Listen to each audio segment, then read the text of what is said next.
हरे कृष्णा।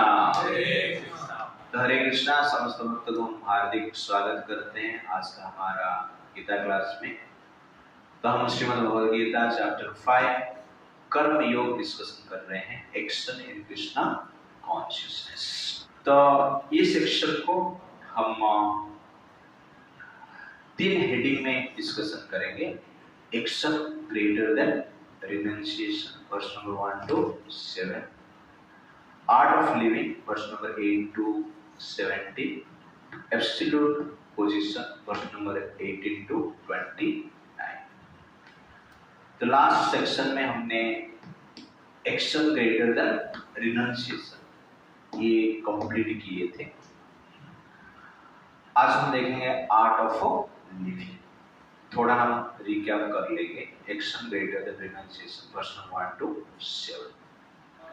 अर्जुन उवाच संन्यासं कर्मणां कृष्ण पुनर्योगं च संससि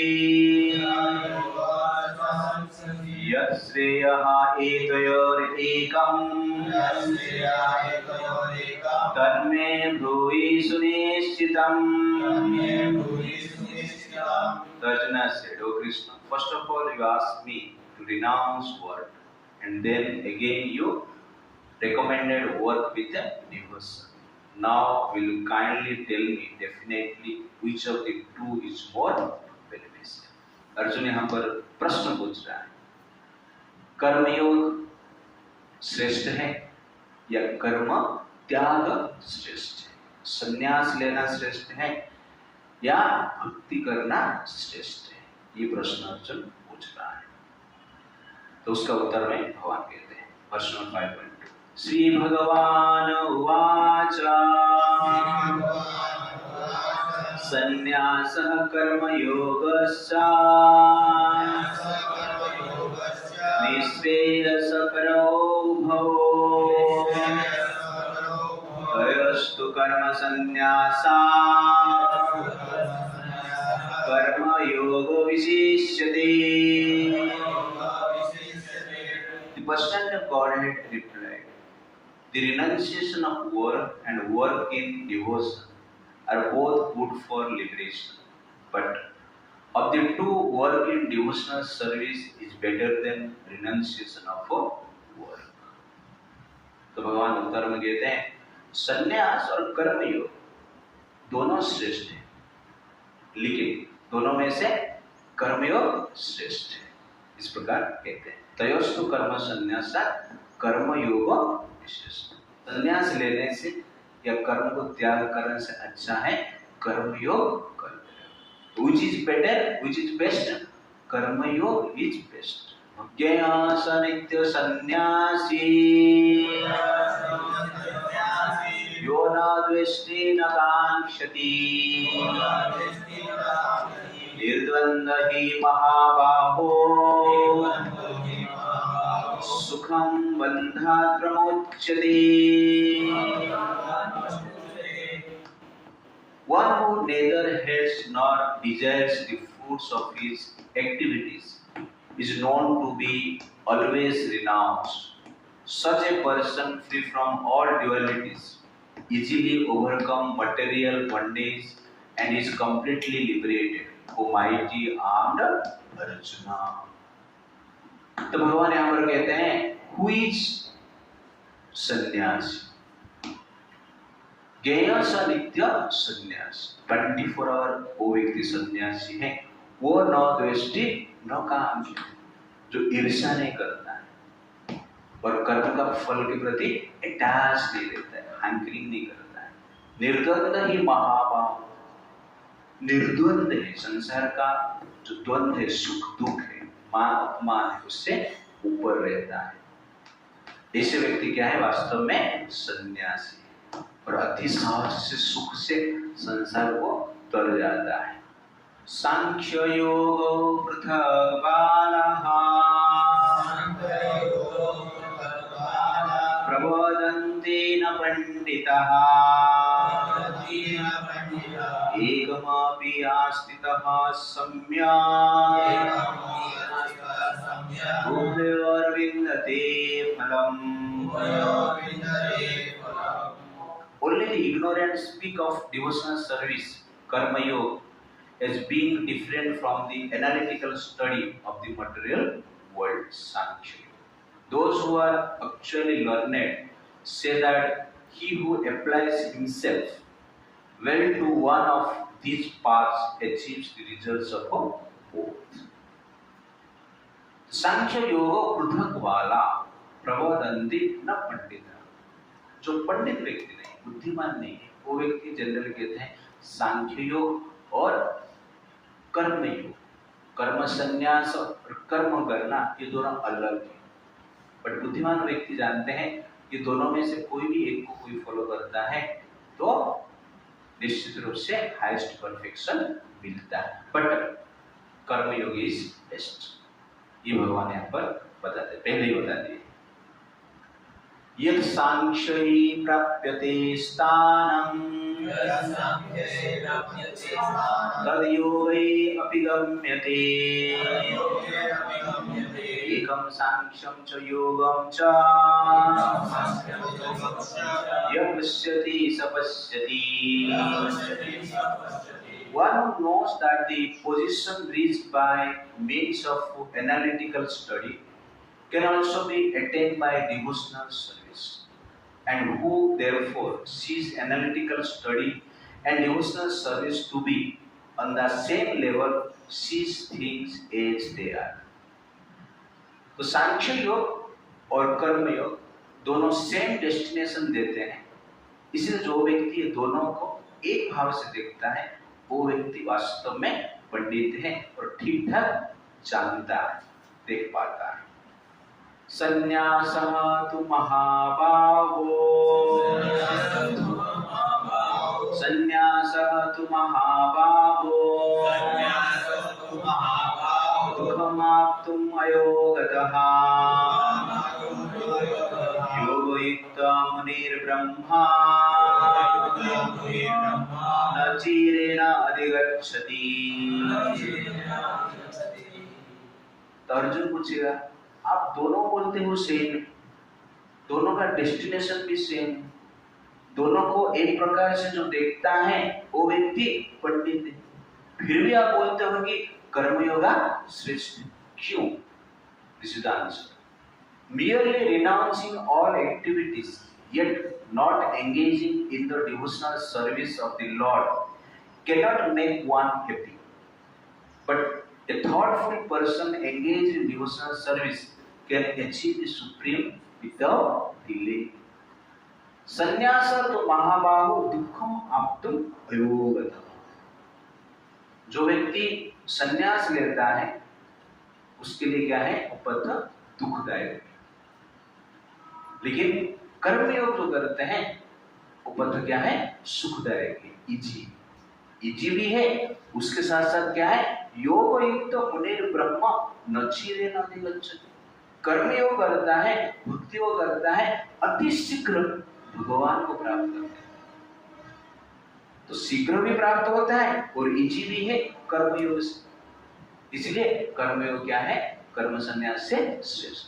तो कर्म संन्यास डिफिकल्ट है, दुखदायक है और अति दीर्घ समय के पश्चात भगवत प्राप्ति होता है, ब्रह्म साक्षात्कार होता है कर्म संन्यास.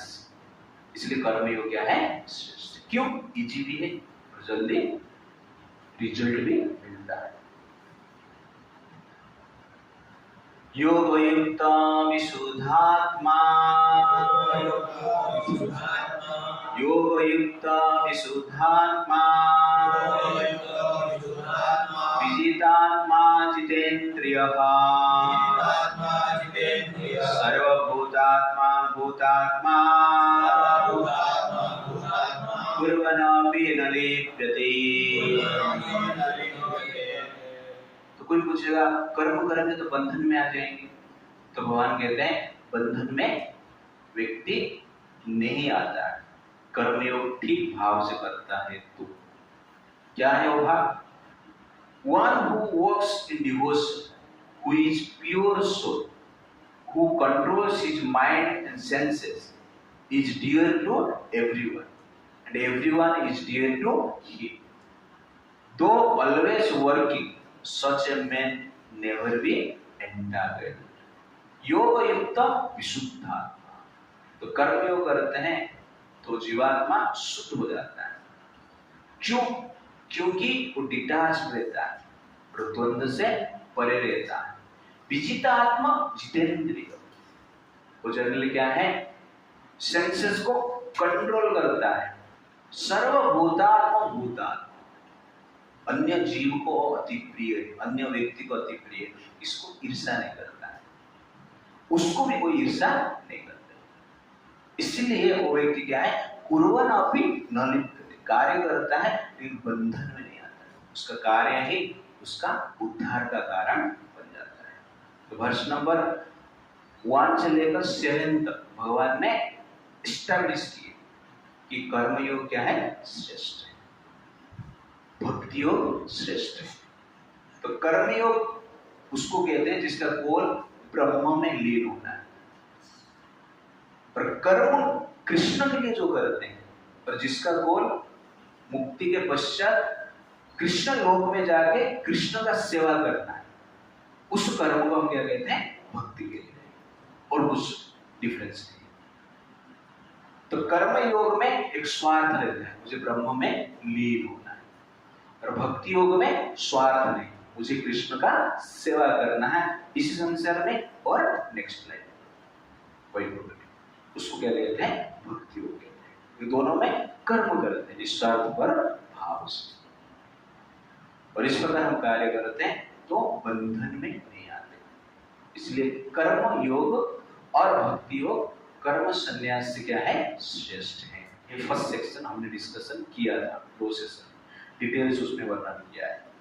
तो फर्स्ट सेक्शन में एक्शन ग्रेटर देन रिनंसिएशन, वर्ष नंबर 1 to 7।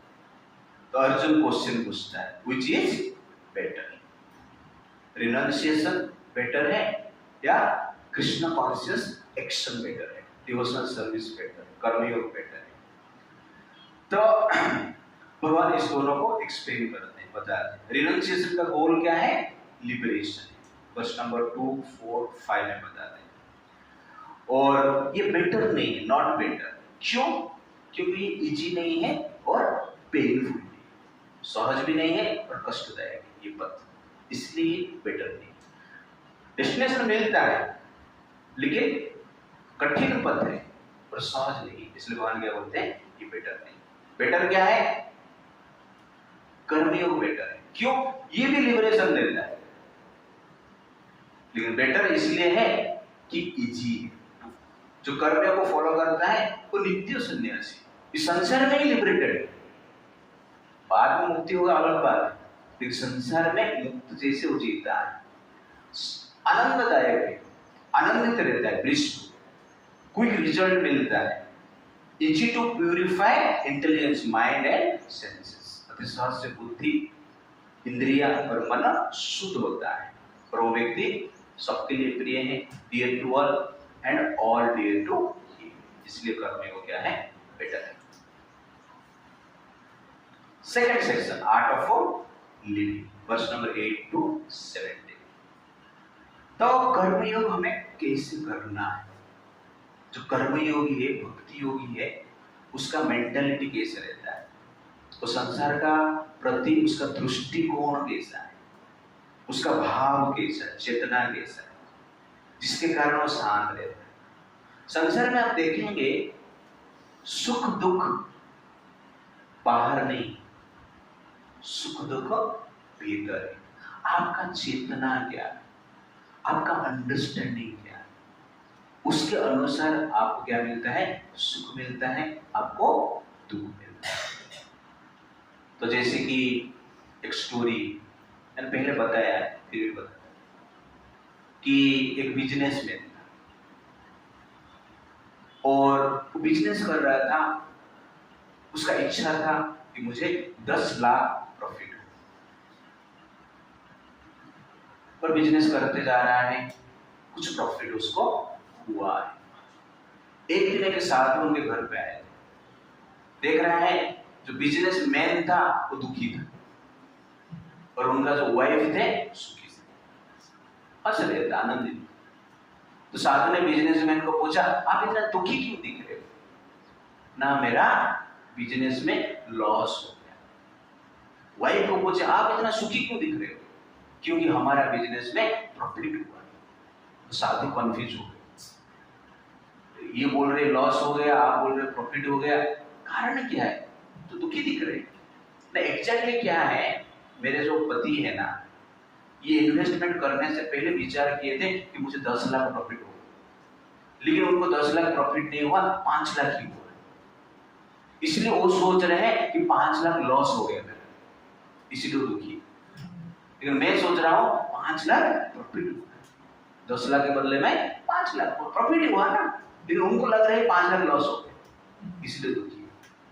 तो संसार में जो सुख दुख है कहां पे रहता है? मन में रहता है। आपका चेतना क्या है? आप कोई सुंदर स्त्री को देखा, जो लस्टी रहते हैं दुखी हो जाए क्योंकि मुझे नहीं मिल रहा है कि नहीं? लेकिन लस्ट जो फ्री रहते हैं उनको चिंता नहीं, मिले या नहीं मिले कुछ फर्क नहीं पड़ता है, ठीक है नहीं? दैट इज क्या है? मेंटालिटी।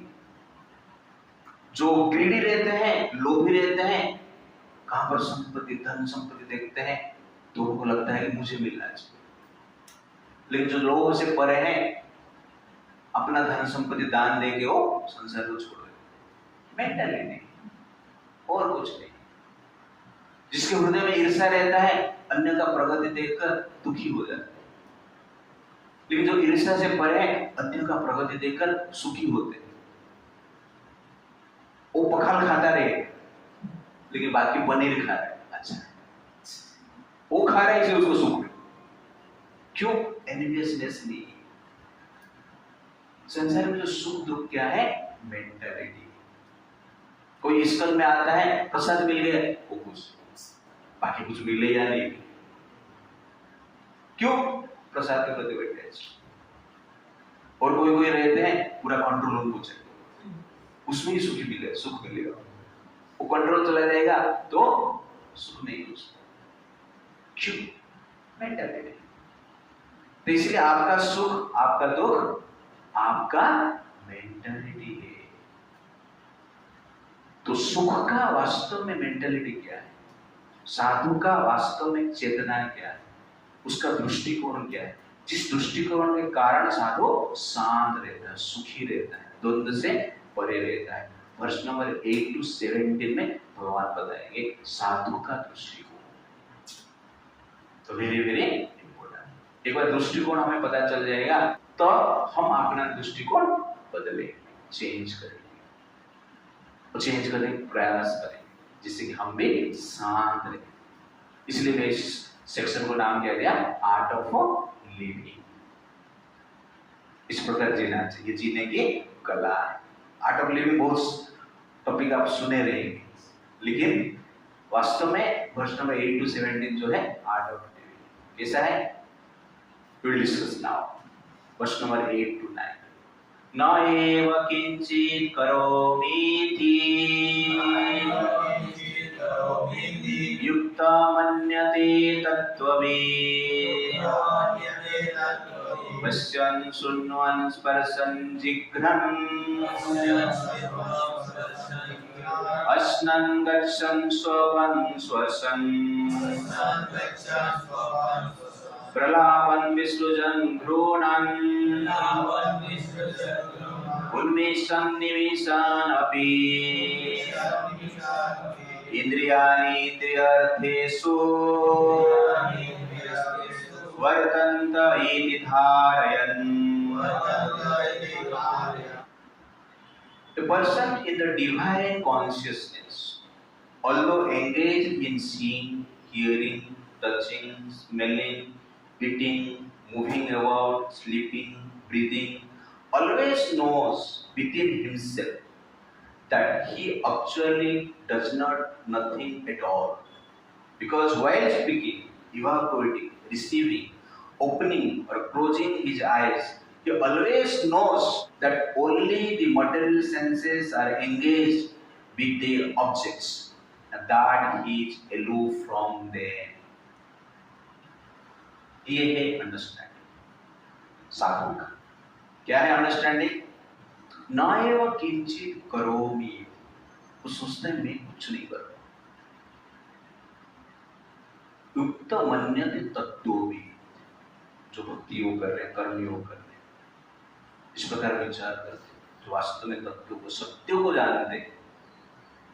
पश्चात, देखना, सुनना, स्पर्श करना, स्वाद को ग्रहण करना, सूंघना, खाना, जाना, सोना, श्वास क्रिया करना, वार्तालाप करना, ठीक है नहीं? 1 नंबर जाना, 2 नंबर जाना, आंख बंद करना, आंख खुलना, ये सब कैसे होता है? इंद्रिया नहीं, इंद्रिय सेंसेस और सेंस ऑब्जेक्ट का ये एक्टिविटी। इसीलिए मुझे चिंता करने क्या आवश्यकता?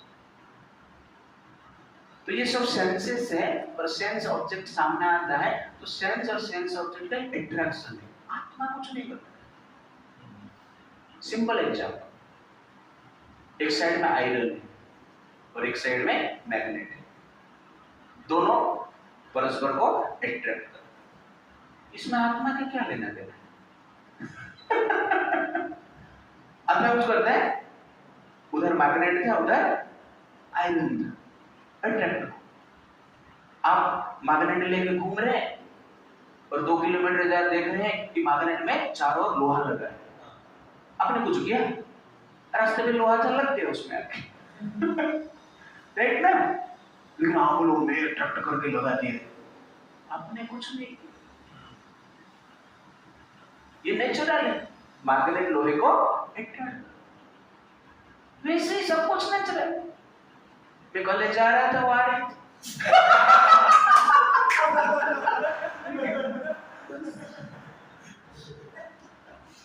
आंख उसके ऊपर गिरा, उसका आंख मेरे आंख के ऊपर गिरा, बाद में दोनों परस्पर के ऊपर गिरे।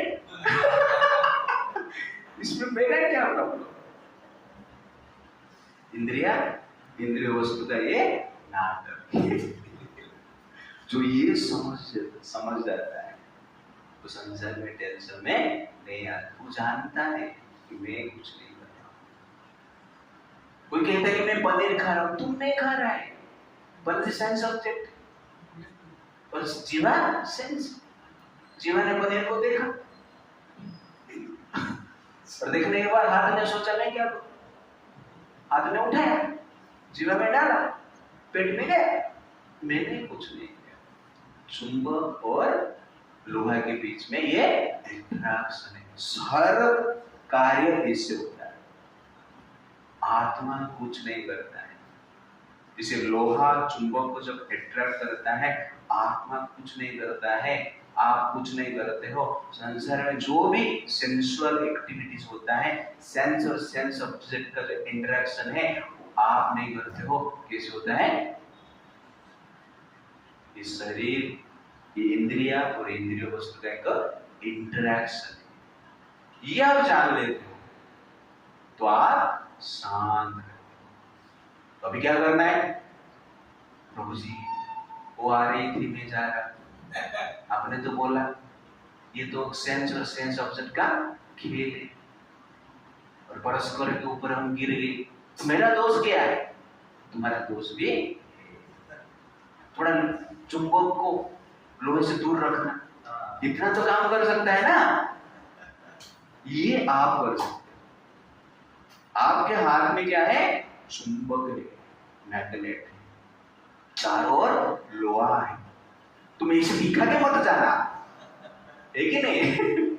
अब ऐसे जाओ जैसे कि लोहा चुंबक से दूर रहे, या चुंबक लोहा से दूर रहे, अट्रैक्शन से दूर रहे। वो कार्य आप कर सकते हैं।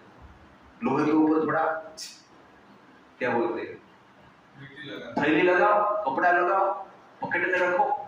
यू अंडरस्टैंड ना? ऐसा खुला खुला लेके क्यों घूम रहा है और पास में जा रहे ऐसा दिखा क्यों रहा है? ये कार्य हम कर सकते हैं ना। आत्मा इसके लिए रिस्पॉन्सिबल है। अट्रैक्शन आत्मा नहीं करता है, लेकिन आत्मा कंट्रोल कर सकता है अपना सेंसेस।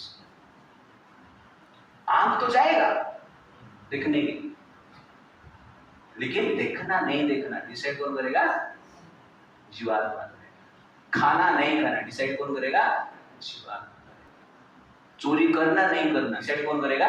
जीवात्मा। ऐसा नहीं प्रभु मेरा मन है सेंस और धन उधार और मन और धन साथ में आ गए तो क्या हो गया? करप्शन हो गई। मन प्लस धन इक्वल टू करप्शन। चलेगा? ऐसे होता है जनरली, बट हमें क्या करना है? मन को कंट्रोल करना है, वो आत्मा करेगा।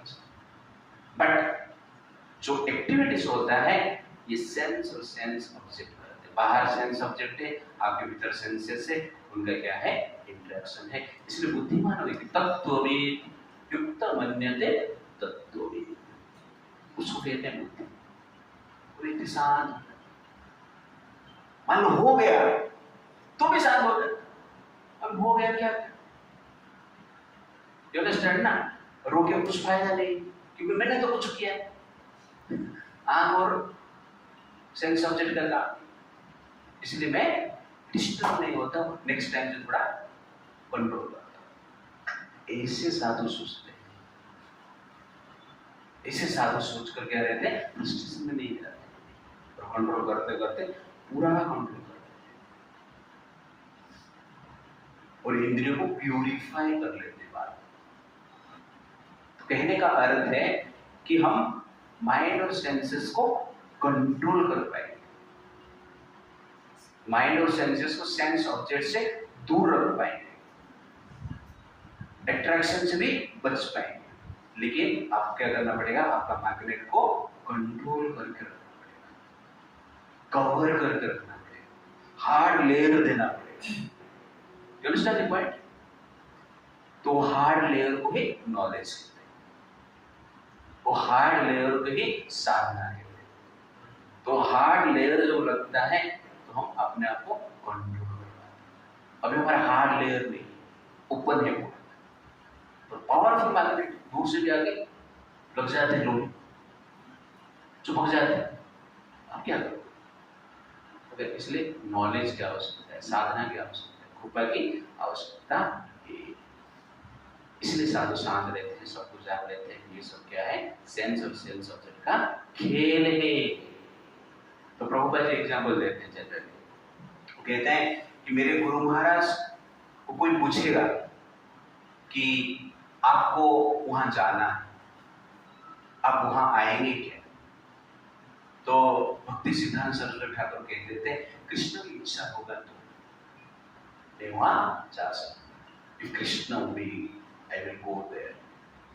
If Krishna will, I can do this. If Krishna will, I can take it. ऐसा हो गया। तो कहने का अर्थ है जो साधु है सेंसेस को कैसे यूज करते हैं? कृष्ण की इच्छा के अनुसार। अब कृष्ण की इच्छा के अनुसार सेंसेस के यूज नहीं करेंगे तो सेंसेस ऑटोमेटिकली क्या हो जाएगा? भौतिक चीज के प्रति अट्रैक्ट हो। तो साधु के हाथ सेंसेस के यूज करने की कैपेसिटी है, और यूज भी जब होता है वो भी क्या है?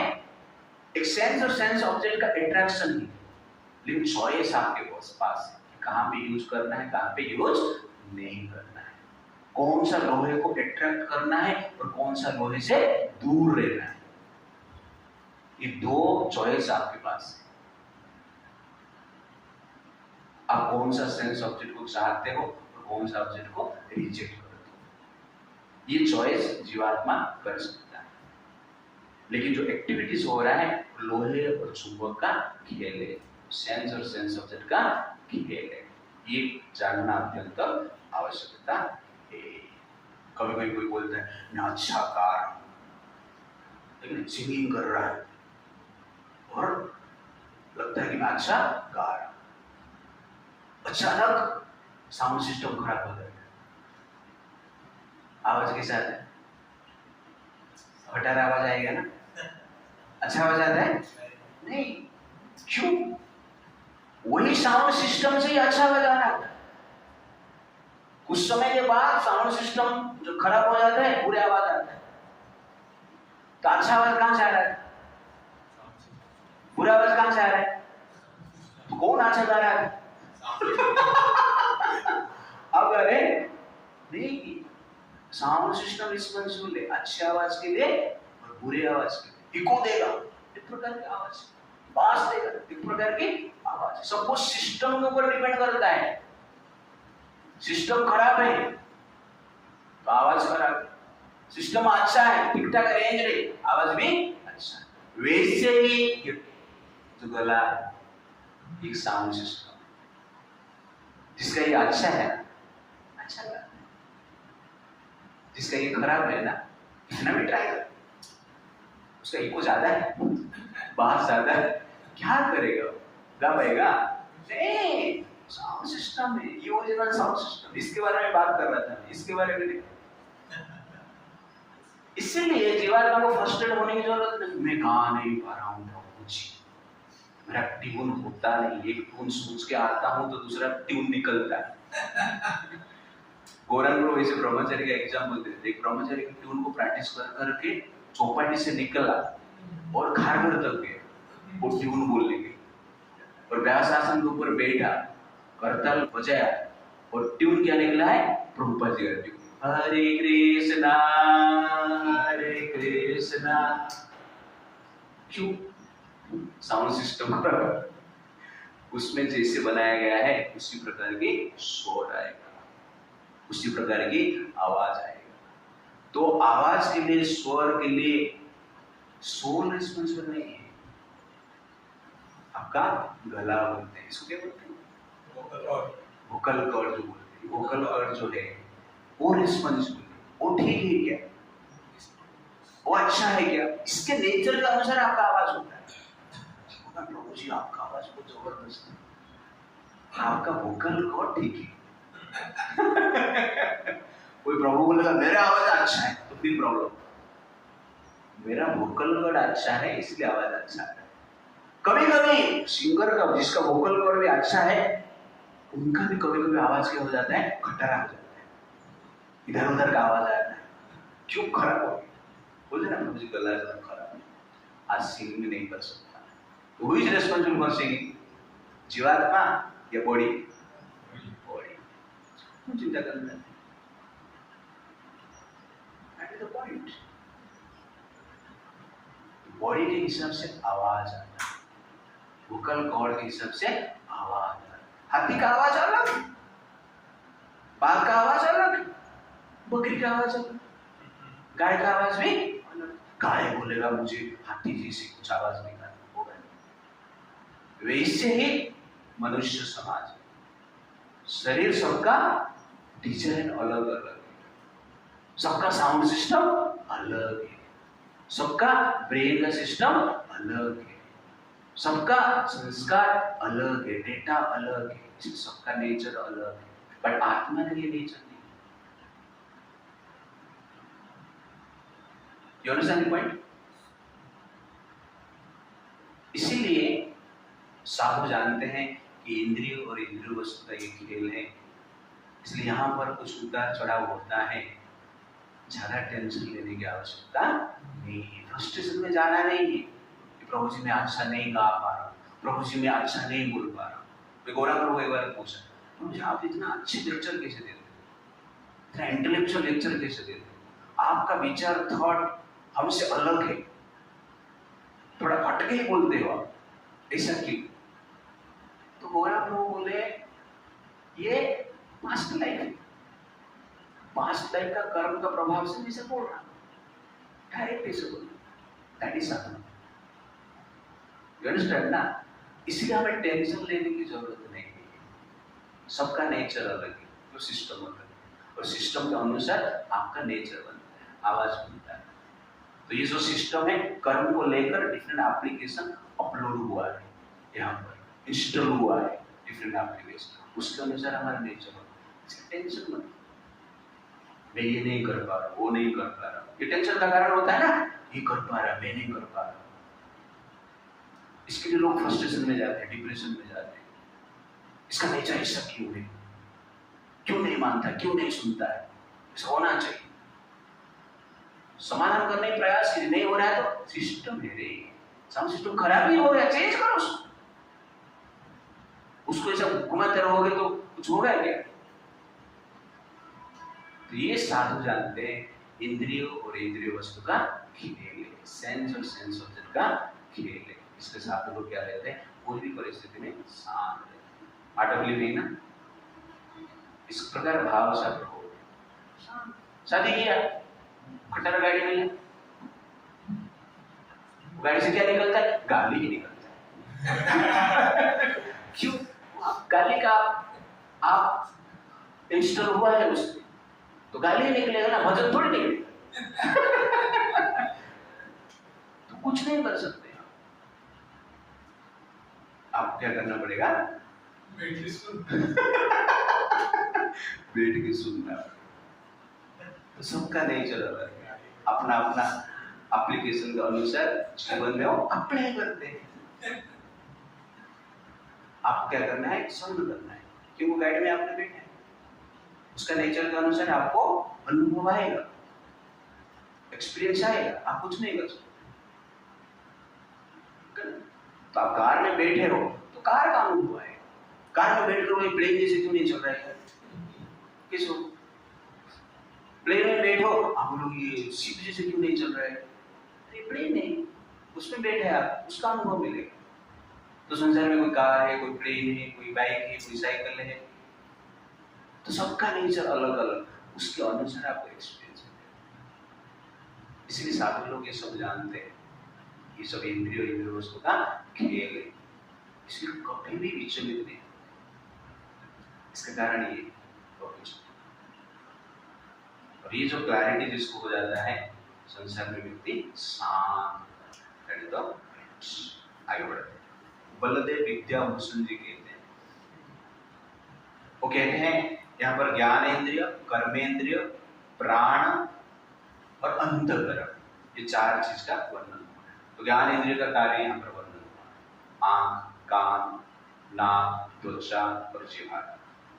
उसके साथ साथ कर्मेंद्रिय भी, हाथ, पैर, ठीक है, स्पीच 1 नंबर 2 नंबर, इसका भी वर्णन हुआ है। प्राण, ब्रीदिंग का भी वर्णन हुआ है। और उसके साथ साथ क्या है? अंतःकरण। अंतःकरण में क्या होता है कि हम जो सोते हैं और जागते हैं, ये अंतःकरण, ये भी एक पार्ट है, वो हमें सुलाता है और जगाता है, शरीर को सुलाता है और जगाता है। आप कहते हो कि मैं सो जाऊं, कितने लोग यहाँ पर एक्सपीरियंस है कि रात भर कभी कोई सोया नहीं? तो आप सोते हो ना, तो उस रात को क्यों नहीं सोना? इसका अर्थ क्या है?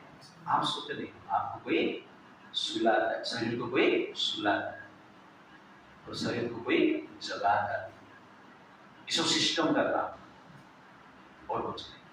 तो ज्ञान इंद्रिय अपना काम कर रहा है, प्राण इंद्रिय अपना काम कर रहा है, कर्म इंद्रिय अपना काम कर रहा है और अंतःकरण अपना काम कर रहा है। कितने लोग आज अनुभव किए कि मैं श्वास ले रहा हूं, श्वास ले रहा हूं करके कॉन्शियस के अनुभव किया, अनुभव एक्सपीरियंस किया है। कोई बोलता है नहीं, बोलता बिना बोल के, वही तो मैं पूछ रहा हूँ। एक्सपीरियंस किया है क्या आपने? नहीं, वो तो किया है, बाकी समय पे किया है? किया है तो कितना किया वो? कितना लिया है? नहीं लिया। तो श्वास हम लेते हैं लेकिन अनुभव नहीं, मतलब क्या है? हम श्वास नहीं ले रहे, सिस्टम का। हार्ट चलता है ना, आप चलाते हो अपने आप, जब खराब हो जाता है पता चलता है इसका हार्ट अटैक हो गया है, पैरालिसिस हो गया, ओके ना? जब चलता है पता नहीं चलता है, खराब होने के बाद पता चलता है। तो खराब होना वो भी सिस्टम का प्रॉब्लम है, चलना भी सिस्टम का सिस्टम है। उसे खराब हो गया करके चिंता मत करो, पर चल रहा है करके भी चिंता मत करो। क्या चिंता करने का? भगवान का, और कुछ नहीं। किडनी चलता है अपने, सब चल रहा है। किडनी स्टोन हो जाता है, पता चलता है किडनी खराब हो गया यार, किडनी ऑपरेशन करना पड़ेगा, ये करना पड़ेगा, वो करना पड़ेगा, चिंता ज्यादा है, किडनी खराब हुआ, सिस्टम का प्रॉब्लम, किडनी भी चल रहा है, सिस्टम का ही सिस्टम है, इसलिए ज्यादा टेंशन लेने की जरूरत नहीं है। बाल आप बढ़ाते हो, मैंने बाल बढ़ाया है, अपने आप बढ़ता है, सिस्टम है। आप बाल बढ़ाते नहीं हो, और बाल आप भी काटते नहीं हो, दूसरा आदमी काटता है, हाथ से काटता है, बिना हाथ से बाल काट के दिखाओ। तो बाल बढ़ना सिस्टम का काम, बाल काटना भी सिस्टम का काम। मेरा दांत निकल गया, अपने आप निकल गया, सिस्टम खराब हो गया।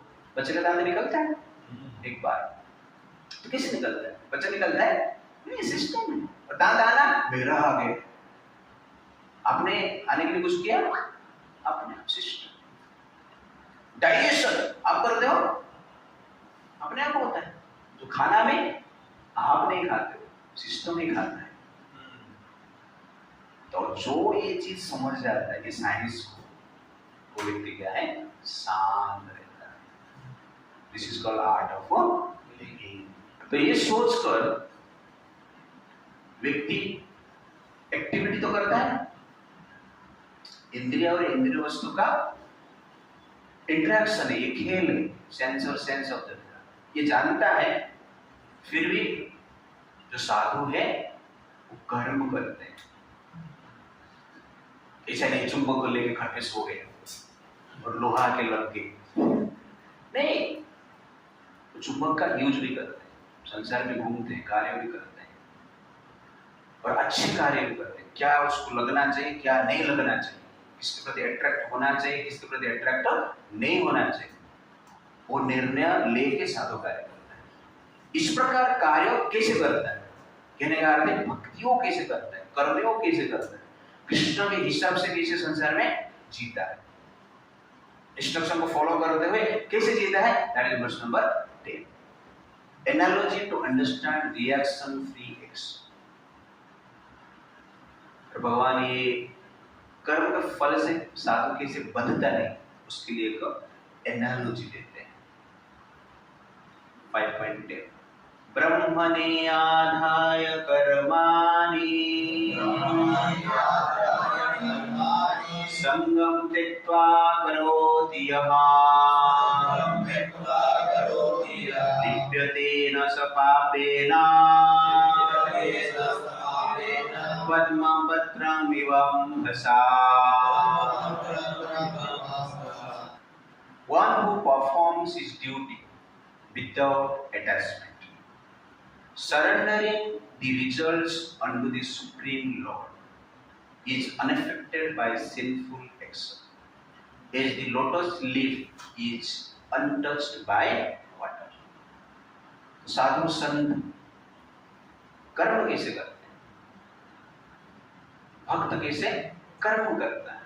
संसार में भक्त है, गृहस्थ में है, सांसारिक एक्टिविटी करता है, लेकिन कैसे उनको बांधता नहीं है कर्म, उसको समझाने के लिए भगवान एक एग्जाम्पल देते हैं। ब्रह्मणे आधाय कर्माणि, ब्रह्मणे मतलब कृष्ण, ब्रह्म परब्रह्म, उनको समर्पित करके वो कार्य करता है। इसका अर्थ है कि यहां पर सक्सेस और फेलियर कृष्ण का विल से होता है। सक्सेस का फल कृष्ण ही देते हैं और फेलियर का फल कृष्ण ही देते हैं। ये कृष्ण का इच्छा, सफलता कृष्ण का इच्छा है और विफलता कृष्ण का इच्छा है। ये दोनों कृष्ण का इच्छा है। ये सोचकर संगम त्यक्त्वा करोति, डिटैच रहता है। क्यों? क्योंकि कृष्ण की इच्छा के व्यतीत संसार में कुछ होता ही नहीं। इसलिए वो डिटैच रहता है, अपना टेंशन नहीं लेता है। लिप्यते न स पापेन, उसको नहीं पाप नहीं लगता है। कैसे? पद्मपत्रम इवाम्भसा, जैसे कि लोटस फ्लावर का पत्ता है, वो पानी में रहता है, लेकिन पानी उसको स्पर्श नहीं कर पाता है, पानी उसको लगता नहीं, भिगाता नहीं, गीला नहीं करता। वैसे ही साधन संसार में पानी में रहते, हर प्रकार के कार्य करते हैं, लेकिन वो कार्य उसको बांधता नहीं। क्यों? कारण क्या है? ये लॉ है, ये कृष्ण का लॉ है कि आप वर्ष नंबर 8 और 9 के हिसाब से सब कुछ जानते हो, डिटैच वे में कार्य करते हो। कृष्ण का विल है, सफलता विफलता जानते हो, जानते हुए भी धर्म के अनुसार आप कार्य कर रहे हो, टेंशन नहीं ले रहे हो। ये भाव जो है, जो रखता है, भगवान बोलते हैं मैं उसको रिएक्शन से बचाता हूं। ये लॉ, जितने भी संसार में पत्ता है पानी से गीला हो जाता है। आज केले के पत्ते में हमने प्रसाद लिया ठीक है, पानी उसमें डाला, पूरा लगा था पानी उसमें। लेकिन पद्म पत्र जो है उसमें आप पानी डालेगा ना, लगेगा नहीं, साफ बोलते पानी अलग हो जाएगी, एक साइड में रह जाएगी। देखा कभी आप लोगों ने? हाँ, एक मोती जैसे दिखेगा, चारों ओर घूमता रहेगा, पानी उसमें लगता रहे। केले में ऐसा नहीं, लोटस फ्लावर में ऐसा। साधु जो है पद्म पत्र जैसे, और बाकी लोग केले केले का पता और केले और केले गीला हो जाते हैं संसार में, संसार का बंधन में बंध जाते हैं, घुस जाते हैं, पानी उनको लग जाता है, हवा उनको लग जाता है। बोलते ना तुझे हवा लग गई क्या, ऐसा बोलते हैं ना। तो संसार का हवा पानी लग जाता है, उसमें वो इफेक्टेड हो जाता है। क्यों? क्योंकि ये अंडरस्टैंडिंग उसके पास नहीं है, इस चेतना से वो कार्य नहीं कर रहा है। हवा लग गया मतलब दुख में है, पानी लग गया मतलब दुख में है, पानी लग गया मतलब भौतिक सुख में सुख का अनुभव करता है।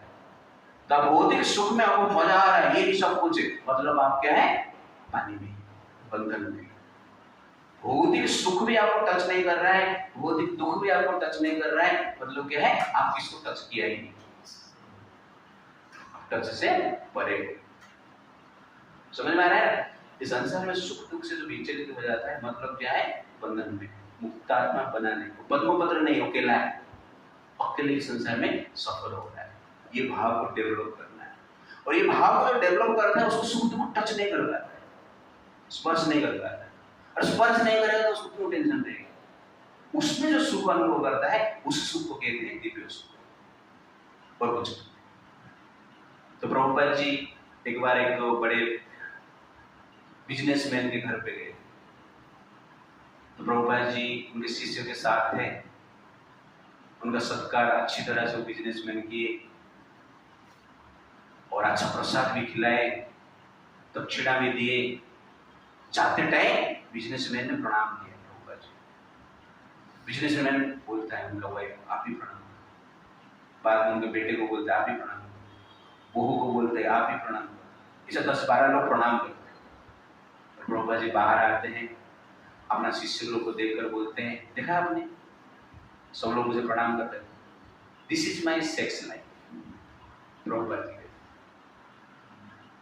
Means this is transcendental bliss.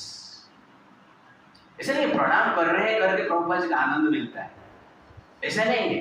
कहने का अर्थ है हमारा सुख भगवान का सेवा में, उसमें हमें आनंद मिलता है। कोई हमें एप्रिसिएशन करेगा, कोई हमें गाली देगा, उसमें आनंद नहीं चाहिए। स्वाद अस्वाद में हमें आनंद नहीं चाहिए, लाभ और लाभ में आनंद हमें नहीं चाहिए, दुख सुख नहीं चाहिए। तो पद्म पत्र इमामवचन मीन्स कृष्ण का सेवा में, साधना में हमें आनंद होना चाहिए। और कभी होगा? चेतना। वर्ष नंबर 8 और 9 ये भाव में है, उसको क्लैरिटी है आपका, तो आपको सब उस भाव आएगा, वो अंडरस्टैंडिंग आएगा, अदरवाइज वो फीलिंग्स आएगी। एक फीलिंग है, केले का पत्ते को समझ में नहीं आएगा कि पद्म का पत्थर में पानी कैसे नहीं लगता है यार। पद्म का पत्थर बोला अरे मुझे पानी टच नहीं कर सकता, लेकिन पानी को मैं टच कर सकता। तू पानी को टच कर रहे और पानी तुझे टच नहीं कर, बोलेगा क्या हो रहा है? वो पानी में डुबकी मार के देखेगा सब पानी पानी है, कहने का अर्थ है साधु का जो भाव है, साधु का जो सुख है, भौतिक जगत के लोग समझ नहीं पाए। साधु समझता है कि जगत का लोग का क्या हालत है, ये अकेले हैं ये साधु समझते हैं। अकेला है, साधु को समझ नहीं पाते। ये लोग किससे आनंद में रहते, किससे सुख में रहते। दैट इज पद्मपत्र एवं सी। पद्मपत्र आप देखेंगे ना, पानी में रहता है, पानी से ही पोषण लेता है, फिर पानी उसको टच नहीं कर पाता, खिला नहीं। ठीक उसी प्रकार संसार में भी जीना है, संसार में ही रहना है, संसार में ही कार्य करना है, संसार से ही पोषण लेना है, लेकिन संसार का लाभ अलाभ सुख दुख उत्थान पतन आपको व्यतीत नहीं करना चाहिए। वास्तव में आप सेल्फ रियलाइज हो, व्यतीत नहीं करेगा। क्यों? आप जानते कि इसका खेल है चुंबक का और लोहे का। मैं कुछ नहीं कर रहा हूं। ये क्लैरिटी के साथ हमें क्या करना चाहिए, जीना चाहिए। इसलिए संसार में डिटैच होकर जीना चाहिए। आपने कुछ किया ही नहीं कभी, क्यों अटैच होना है? बेंगल फाइल आया है, ओके ना, वो फिल्म इतना ज्यादा नहीं चल रहा है, आपको दुख क्यों? आपने कुछ नहीं किया है, देखो या नहीं देखो अलग बात है, आपको दुख क्यों हो रहा है? इसको कहते हैं डिटैच। जब आप बोलते मैंने कुछ किया है, विवेक अग्निहोत्री दुख है, क्यों? वो सोचते मैंने किया है। तो दुख का कारण क्या है? जब हम सोचते हैं कि मैंने किया है, मैंने प्यार किया है, तो आपको बार मिलेगा ही मिलेगा, बार होगा ही। मैंने प्यार किया, पिक्चर देखेगा तो भी दुख होगा। तो कहने का अर्थ है, एक चीज आपको पता है कि संसार में इंद्रियों का खेल है, सेंस ऑब्जेक्ट का खेल है। इस भाव से भाव को क्या कहते हैं? पद्मपत्र एवं सी। सुन रहे ना नितेश जी? हाँ, आज का लेक्चर तुम्हारा जीवन के लिए पूरा। हाँ, करेंगे, बाद में करेंगे। पद्मपत्र जैसे पानी में रहता है, पानी से पोषण ग्रहण करता है, लेकिन गीला नहीं रहता है, ठीक उसी प्रकार ये संसार में रहना है, संसार से पोषण ग्रहण करना है, लेकिन गीला नहीं होना है। मतलब क्या है? कृष्ण के लिए ही कार्य करना है और कृष्ण का विल को एक्सेप्ट करना है। That is the point. तो ये मेंटालिटी हमें क्या करना चाहिए? डेवलप करना चाहिए, तब जाके हम क्या रहेंगे? शांत। अभी ठंडी का सीजन आने वाला है, ओके ना? तो ठंडी का सीजन में आप देखेंगे ना, तिल का तेल, सरसों का तेल, ये जमते नहीं, बैठता नहीं, लेकिन नारियल का तेल बैठ जाता है। क्यों ऐसा? क्यों ऐसा? प्रकृति, उनका नेचर। कितना भी ठंडा हो, सरसों का तेल बैठेगा, नारियल का तेल बैठ जाएगा, थोड़ा सा ठंडा हो गया तो प्रकृति। तो जो भौतिकवादी व्यक्ति रहते हैं, मटेरियल वर्ल्ड के कुछ डिटेल्स एंजॉयमेंट सब कुछ मानते हैं, वो संसार में नारियल से चेंज हो जाता है उनका नेचर समय के अनुसार। कभी बैठ जाते हैं, कभी खुल जाते हैं, एनवायरमेंट के हिसाब से। लेकिन तिल का तेल और सरसों का तेल कुछ भी हो जाए, ठंडा हो या गर्म हो, वो लोग गर्म ही रहे उनको कुछ फर्क नहीं पड़ता। तो ठीक उसी प्रकार जो साधु है, वो क्रोध चेतना में रहते हैं, जानते हैं सब इंद्रियों और इंद्रिय वस्तु का खेल है। इसलिए हम ऑडियंस है यार, बैठ के स्टडी, बैठ के पिक्चर हॉल में रोने की क्या आवश्यकता है? ऑडियंस मजा लो ना। नाटक करने वाले एक्टर एंड एक्ट्रेस कर रहे हैं पर्दे में, बहुत परिश्रम किए हैं।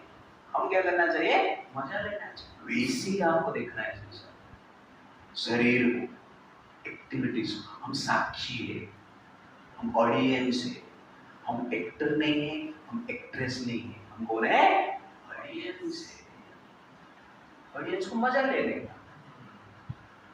एक्टर और एक्ट्रेस परिश्रम करके वो बनाया है।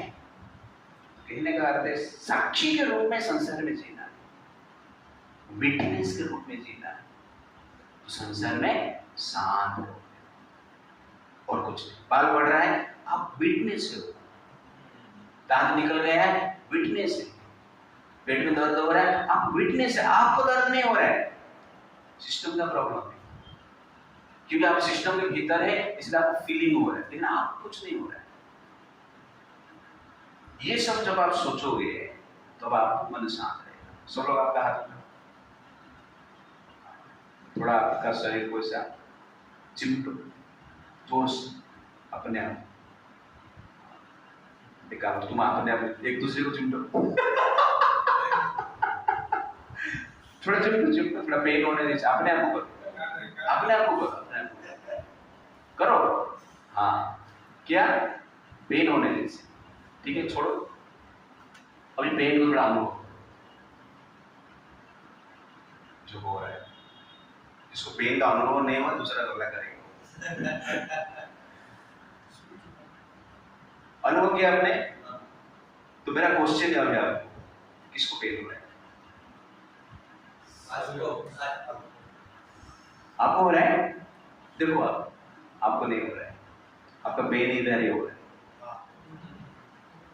आपको पेन नहीं हो रहा है। साधु संत इसे जानते हैं, कितना भी बड़ा पेन होता है ना, वो इस प्रकार अनुभव करते हैं, मुझे पेन नहीं हो रहा है, इस सिस्टम का प्रॉब्लम। मैं पेन को देख रहा हूँ, जैसे आप देख रहे हो ब्यूटी को देख रहे हो, दारू का बोतल को देख रहे हो, दूध को देख रहे हो, ठीक है नहीं, धन को देख रहे हो, कोई वस्तु को देख रहे हो, इसी पेन को आप देख रहे हो मन के द्वारा।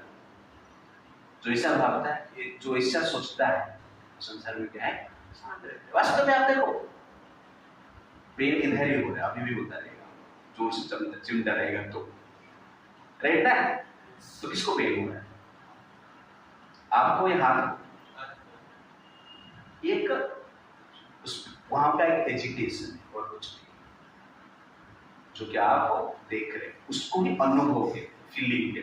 तो ये देख रहे हैं पेन को, आम फीलिंग ब्यूटी का करता है, लेकिन और चेतना जो करता है सुख और दुख का फीलिंग करता है।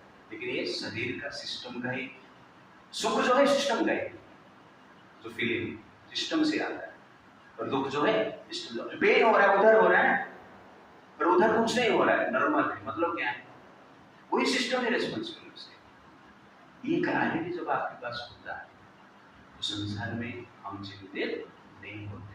इसलिए हम अब सरसों के तेल जैसे बनना है, तिल का तेल जैसे बनना है, नारियल जैसे नहीं बनना, जो इफेक्ट होता है संसार से। कि ब्रह्म में आधाय कर्म, ब्रह्म के प्रति समर्पित होकर जो कार्य करता है वो व्यक्ति संसार में टेंशन फ्री रहता है।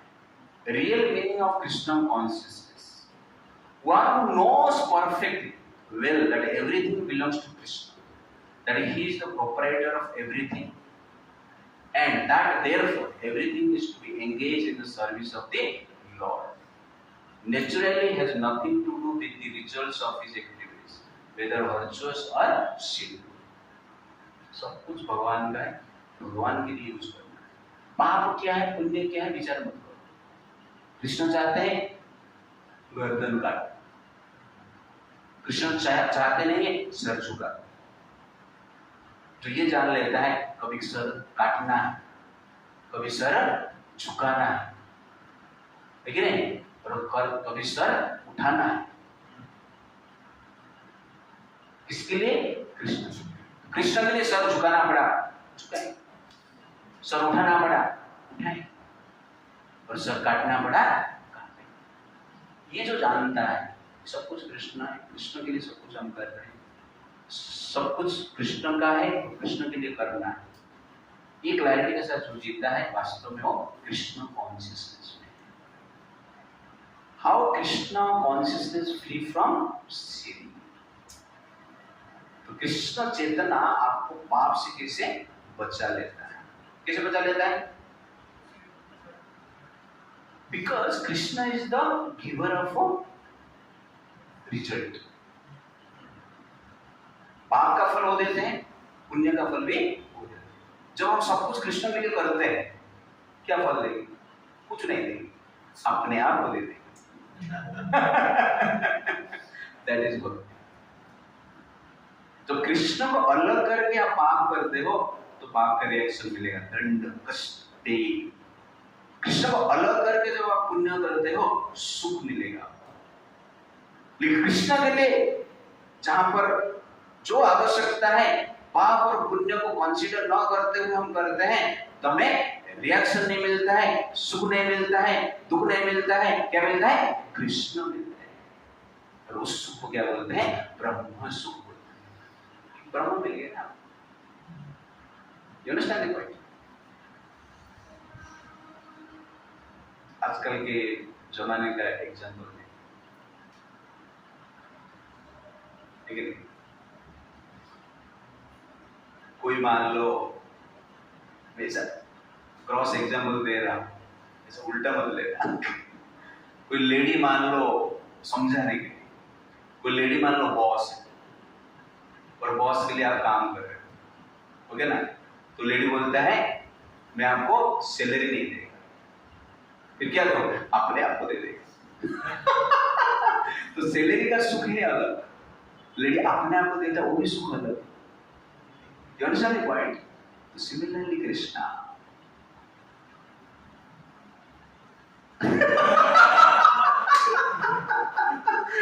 Similarly, Krishna. बोलते पुण्य का सुख हम आपको नहीं देंगे, पाप का दंड हम आपको नहीं देंगे। हम क्या करेंगे? आपको स्वयं को दे देंगे। I want to embrace you. I love you. Salary क्यों चाहिए तुझे? I love you. सैलरी क्यों चाहिए? कितने लोग रेडी हो गए इसे एग्रीमेंट के लिए? सब लोग रेडी हो गए। चलो चलो, बिना सैलरी में भी काम करेंगे हम लोग। तो दिस इज कॉल्ड ब्रह्म सुख। इसलिए कृष्ण कॉन्शियसनेस में सब लोग क्या है? पाप से दूर हो जाते हैं, क्योंकि हम भगवान के लिए कार्य करते हैं। और प्रभुपाद जी कहते हैं ये मेंटालिटी जो है ये वैक्सीन जैसे काम करता है। जैसे कोरोना में वैक्सीन लिया तो कोरोना का वायरस से बचते हैं, इफेक्टिव नहीं होता है। तो ठीक उसी प्रकार ये चेतना में हम रहते हैं और अपना कर्म करते हैं, ड्यूटी करते हैं, डिटैच्ड में, तो क्या हो जाता है? उसका रिएक्शन नहीं मिलता, मतलब सुख और दुख नहीं मिलता। इस संसार में ही आप लिबरेटेड हो। लिबरेशन मिलेगा वैकुंठ जाने के बाद। जो ये सोचता है उसको लिबरेशन कभी नहीं मिलेगा। लिबरेशन का अनुभव वैकुंठ में करने से पहले लिबरेशन का अनुभव, मुक्ति का अनुभव इस संसार में होना चाहिए। जो व्यक्ति संसार में मुक्ति का अनुभव करता है वास्तव में वो व्यक्ति ये संसार में भी मुक्ति है और अंतर उसको भी मुक्ति मिलेगी। ऐसे नहीं उद्धार जाने के बाद फीलिंग्स आएगा, तो अभी तक उस स्टेट में हम आए नहीं। तो इसलिए ये आर्ट ऑफ लिविंग, ये चेतना को हमें क्या करना चाहिए? डेवलप करना चाहिए। हरे कृष्णा कृष्णा कृष्णा हरे हरे, हरे राम राम राम हरे। भगवान की